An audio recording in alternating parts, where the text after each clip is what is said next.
과학의 힘 에너지 청혜쌤입니다. 영상을 통해 학습하는 우리 친구들에게 파이팅을 보내면서요. 오늘도 주제부터 확인해 보도록 하겠습니다.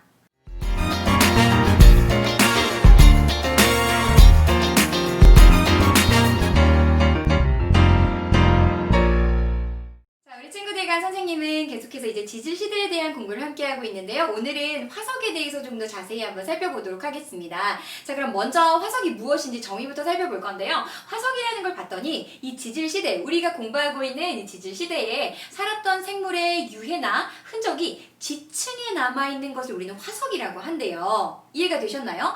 그러면 이런 화석이라는 것은 어떨 때 생성되는가? 이 생성 조건부터 우리가 먼저 한번 살펴볼 건데요. 첫 번째 봤더니 단단한 부분이 있어야 돼요. 우리가 성칸부리아 얘기할 때 껍데기나 뼈 같은 것들이 필요하다 이런 얘기 했었잖아요. 즉, 이 생물 안에 단단한 부분이 존재해야 생물의 뼈나 이빨, 껍데기 이런 것들이 존재해야 화석으로 남을 수 있는 가능성이 높아진다라고 이해하시면 돼요. 그리고 두 번째는 어떤 걸 봤더니 훼손되기 전에 빨리 묻혀야 된다는 거죠.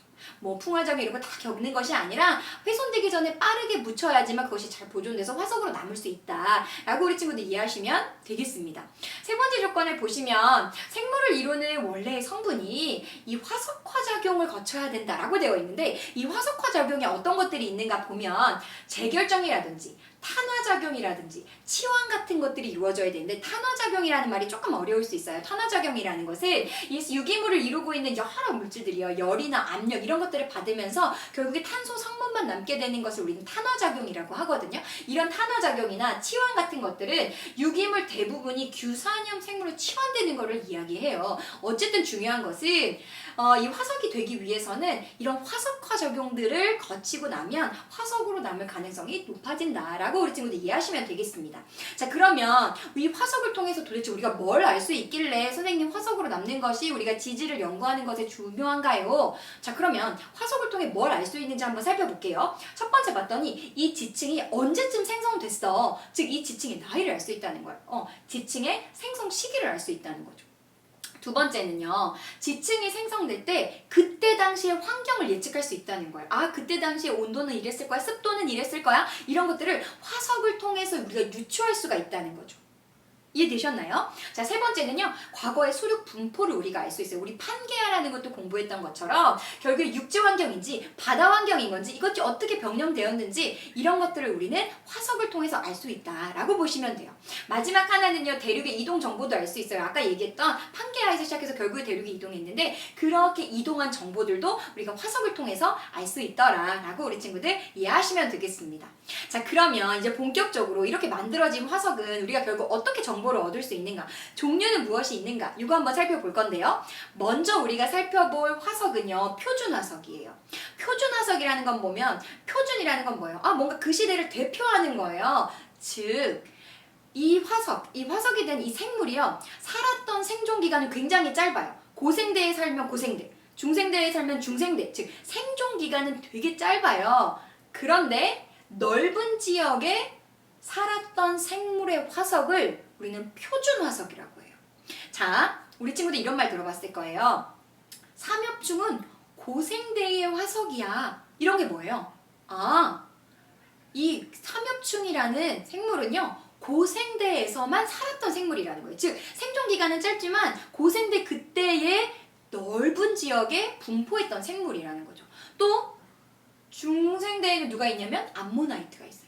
신생대에는 화폐석, 즉 이렇게 그 시대를 대표하는 화석을 우리는 표준화석이다라고 얘기하는 거예요. 그럼 선생님, 화석이 당연히 그런 거 아닌가요? 아니에요. 넓은 시간 동안, 아주 긴 시간 동안 발견되고 있는 화석도 있거든요. 우리는 그것을 시상화석이라고 해요. 시상화석은 뭐냐면 긴 생존 기간이, 그래서 표준화석보다는 고생대에서도 중생대에서 신생대에서도 계속 발견되는 화석을 얘기하는 거예요. 그 생물이 살았던 생존 기간이 길어요.